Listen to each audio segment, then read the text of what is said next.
Hello, welcome back to Have Roots, Will Travel. My name is Lisa Elvin Stoltari, and I'm delighted to be able to share this episode with you. Today we're going to be looking at Les Filles à Marier, a new episode about the marriageable girls. And over the last several years, we've been working our way through. There are 262 of them. I believe this one is 113. We're making our way through it. And these marriageable girls are the ones who came before Les Filles du Roi, the king's daughters. And their stories are often truly a tapestry of Quebec history, of the earliest pioneers, and they are amazing to research and to speak about. Before we begin, let me show you ways you can help the channel. The first three keep you in the know: subscribe, notify, and like. All of that helps the channel grow. It doesn't cost you anything, all of that. The other things that you can do to help the channel grow are to show financial support for it, which would be joining the membership. It could be 99 cents a month, all the way up to $24.99. Each level gives you different perks and that sort of thing. You can also do a PayPal donation as well from my website. And also there is lots and lots of opportunities to show your support in ways that aren't financial, that perhaps you want to make a comment, perhaps you want to click on like. That is all part of this little experiment I've been doing for the last 4 years. So I really appreciate each and every one of you for being there and helping me to grow. So with that being said, let's get started and get to know our Fille Marie of this episode. Today we're going to be looking at Les Filles Mariées, episode 113, Marie Oudin. And she was a viewer request. I do not have her in my files. So let's get to know Marie a little bit better. And we know that Marie was born about 1641 in Paris, France. And her parents were Antoine Oudin and Madeleine de la Roussière. Now, she was born in what is known as the 4th arrondissement, the 4th circle, if you will. And the church that you can see on your left is the Church of Saint Mary. Merri is how it's spelled. Located in the Marais district. And this church dates back to the 9th century when a church was built to honor Saint Mary Médéric, a 7th century abbot and patron saint of the right bank. And this structure is often compared to the Notre Dame Cathedral, which was constructed between 1500 and 1550. During the French Revolution, the church was desecrated and repurposed as a temple of commerce. Despite this, it retains its historical significance, featuring one of the oldest bells in Paris, which dates from 1331, and a renowned organ dating back to 1647. Now, the 4th arrondissement that she comes from is a historic district on the right bank of the Seine, encompassing parts of Ile de la Cité and Ile Saint-Louis. It features the iconic landmarks like Notre Dame Cathedral, the Hôtel de Ville, and the Place des Vosges, Paris' oldest planned square. The area is also home to the Jewish quarter on the Rue des Rossis and the Centre Pompidou, which is known for its modern art. So it's really got this cultural and really historical, angle to it.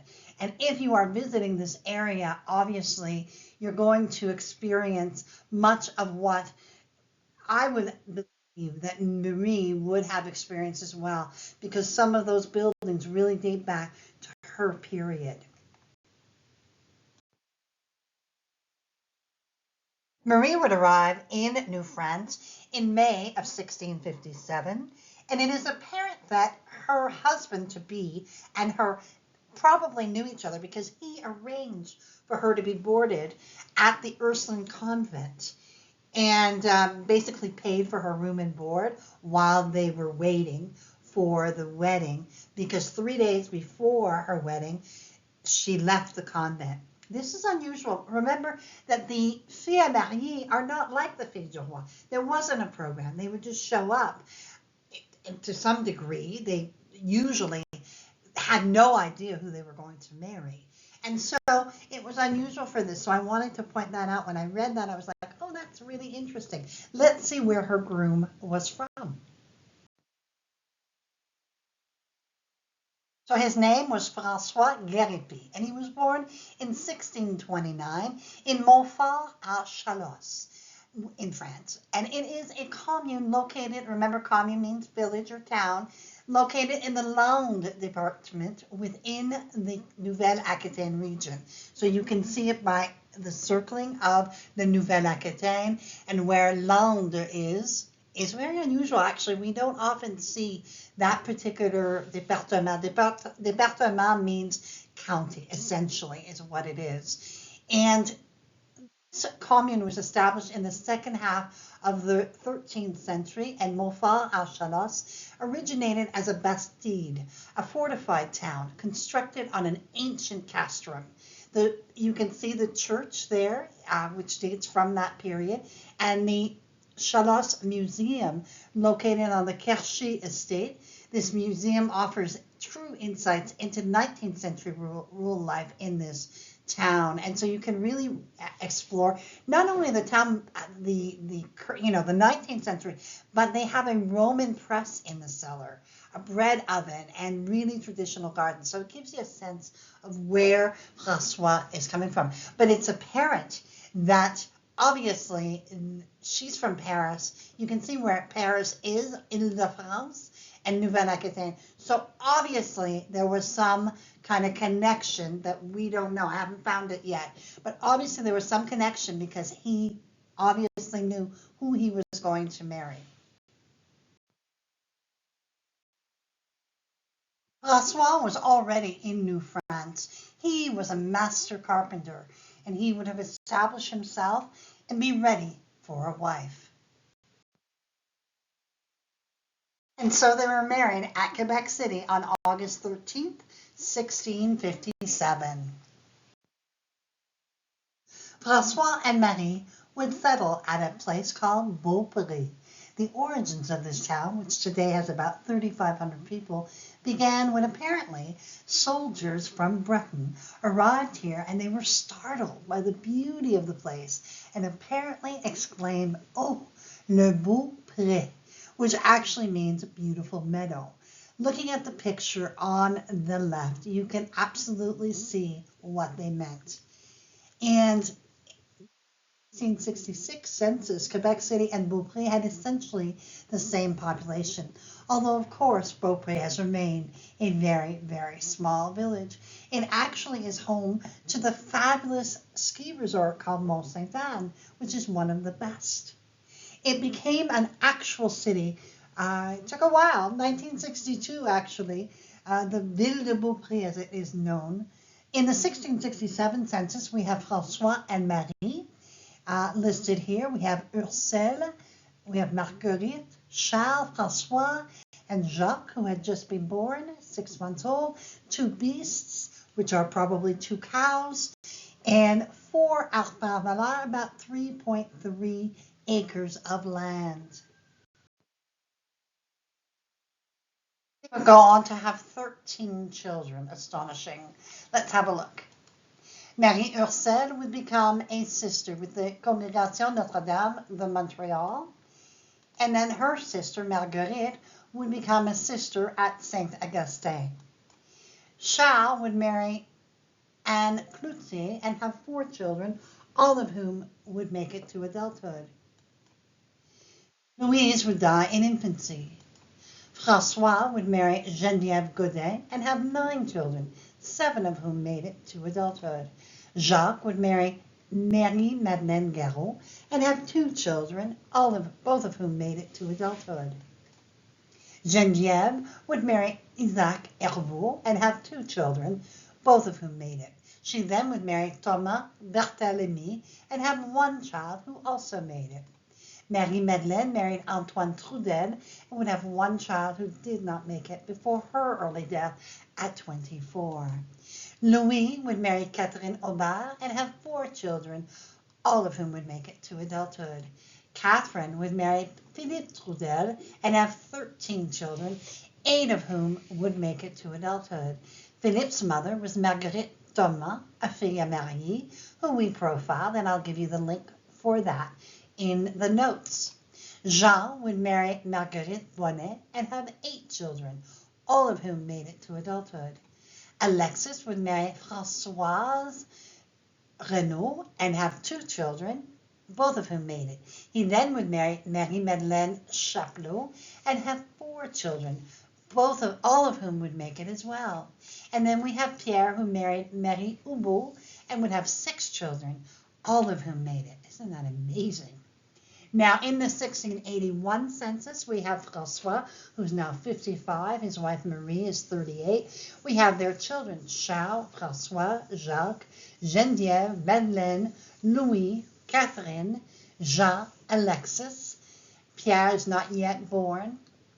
They have 1 gun, 6 bêtes à cornes, which are like goats, or it could be anything with a horn. Think about it, a bull.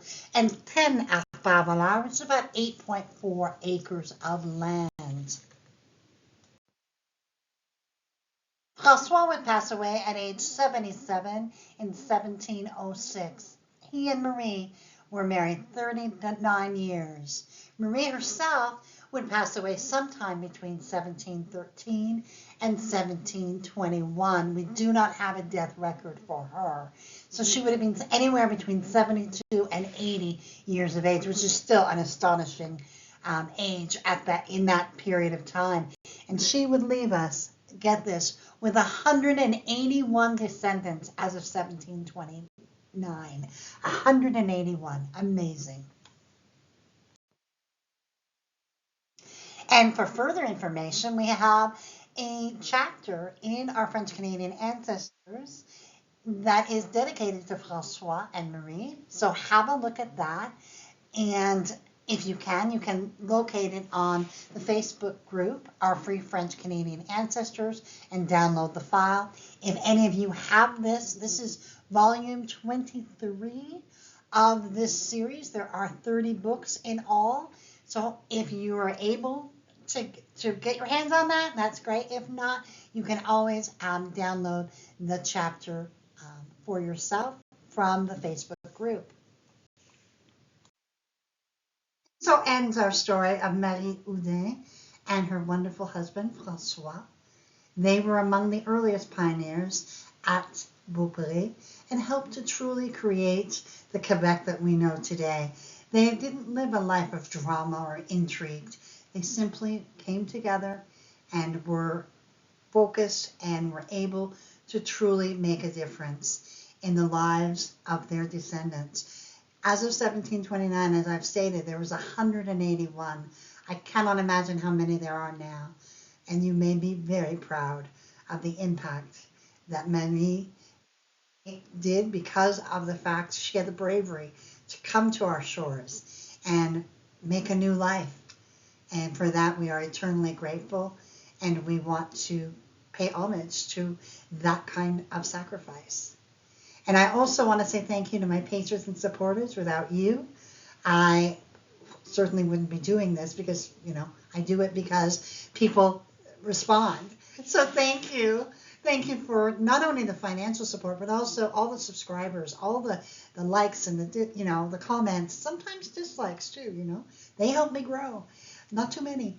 And, but thank you to all of you. And I really enjoy each and every episode, diving in, trying to understand what these ancestors meant and to the fabric and the tapestry of Quebec. And so with that being said, I will see you on episode 114 of Les Filles Mariées. Until then, au revoir.